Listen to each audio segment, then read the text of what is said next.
and welcome back to Sew Aldo. On today's sewing project, I am going to show you how to make a simple maxi dress with puff sleeves. I will be using these pattern pieces that I traced out from my favorite dress that I got from TJ Maxx last year. And I also used this same pattern pieces when I made this beautiful dress right here. The fabric, I am going to be using this one that I purchased at the thrift store for $2, and it was roughly 2.5 yards. And this fabric was originally from Joann's, and they still have it available, so I'm going to have the link in the description box below, so you can go ahead and check that out if you like the same fabric that I am using. I actually really like this fabric because it is medium weight, so it's going to be really good for fall or even winter. Now I am just going to cut out the pieces. I simply place the pattern pieces on fold and I'm going to cut it out. Here I am going to show you how to easily adapt a basic sleeve pattern to a nice voluminous billowy sleeves. First I fold the fabric in half, then I place the pattern piece 2 inches away from the fold. That will give me that extra volume that I am looking for, and I'm also going to extend the length of the sleeve, so I ended up doing about 16 inches including the seam allowance. Along the inseam, I just drew a straight line and I'm just going to connect it, but later on I will adjust it, so be on the lookout for that. I will go ahead and cut it out, and I will use this piece as a pattern to cut out the other sleeve. Measuring in from the fold, it's going to be 2.5 inches, and I am going to mark it. That is going to be the starting point of the gather. I also notched the center fold of the sleeve, so it is so much easier to match it along the shoulder later on. Moving on to the back bodice, I am going to adjust it just a tiny bit. As you can see here, I am curving the waistline, so I am taking in about 1/2 inch, and that is to get rid of that extra fabric that is bunching up at the back. I always have that problem with my garment just because I have a short torso, so that is a quick fix if you have the same problem like I do. Now I am going to cut out the bottom of the dress, and I place the fabric on fold. So this sewing project is only going to have 6 pieces altogether, and plus the bias tape binding, but I did not include that in the details. Let's move on to the best part, is constructing the dress. That is like my favorite part in sewing. I hate cutting, but I love to construct the pieces together. So I'm just going to use my serger for this sewing project, but if you don't have a serger, you can just use your regular sewing machine. Obviously, you just have to use the correct settings, such as using a stretch stitch if you have it in your sewing machine, or you can just use a narrow zigzag stitch. It's time to sew the sleeve on the dress. So first I match the center fold. As you can see, there is a notch right there. It makes it super easy. So now I'm just going to secure it using a clip. I am going to lightly gather the center so the sleeve will fit in the arm side.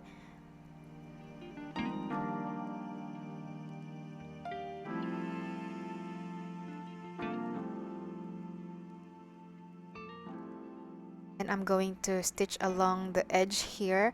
I actually use my sewing machine for this just because I don't want the gathers to move. Okay, so now I am adjusting the sleeve, and starting from the inseam is 1 inch, and then it tapers to the fold, as you can see here. So you have that very sharp triangle that I just removed. Be sure to use a correct needle for the fabric. Since I am using a jersey fabric, it is nice if you use a ballpoint needle for jersey.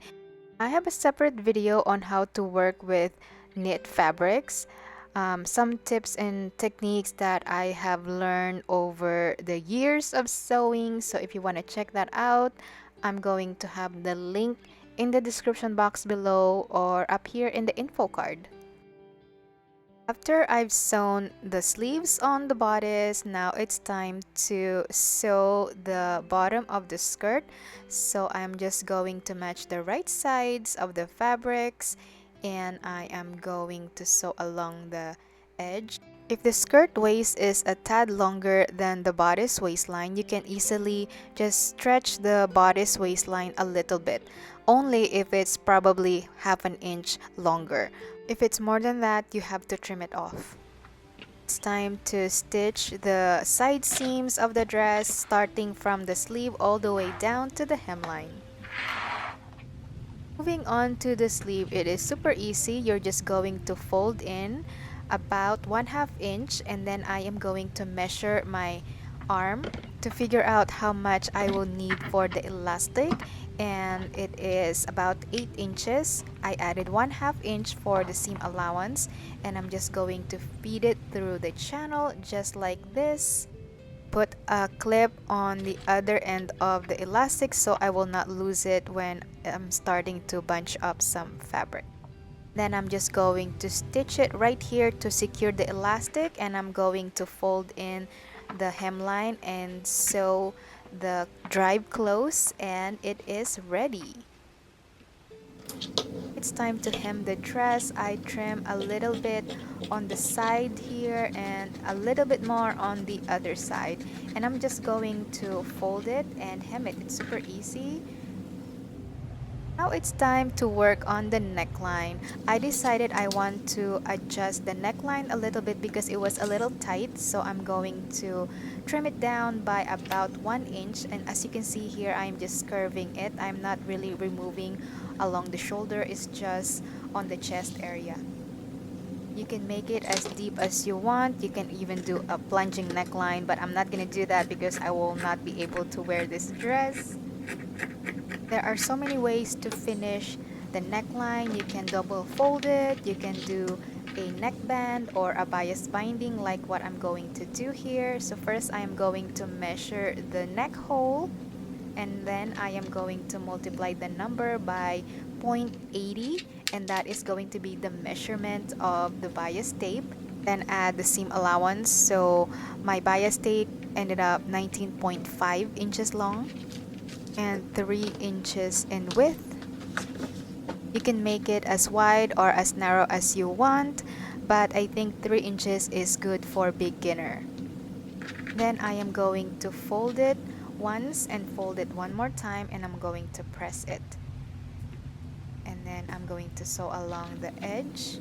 After that, I quartered the neck hole and the neckband, and I'm just going to match the points just like this.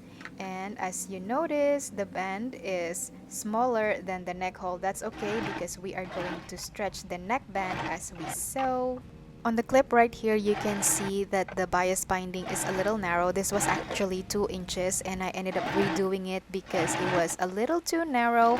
It was very hard to wrap the bias binding later on because the fabric was thick. So I ended up doing 3 inches instead. We are getting close to finishing this dress, so basically I'm just going to wrap the raw edge inside the bias binding. Also trim off the seams because it was a little bulky. So the idea here is just encasing the raw edge inside the binding neatly. So if the raw edge is a little too long, you might want to trim it off. And then I am just going to stitch along the edge right here, and be sure to make it as nice as possible because this is a finishing stitch. And this is the final dress. I absolutely love how it turned out. It is perfect. The color is actually really amazing on me. If you enjoyed today's sewing tutorial, don't forget to give this video a thumbs up. That will help my videos to get recommended. And if you have any question about the project today, be sure to leave them in the comment down below, and I am going to get back to you as soon as I can. If you haven't subscribed to my channel, please do so and hit the notification so you will get notified whenever I post a new sewing project. That's it for today, and I will see you in the next one. Bye, my lovelies.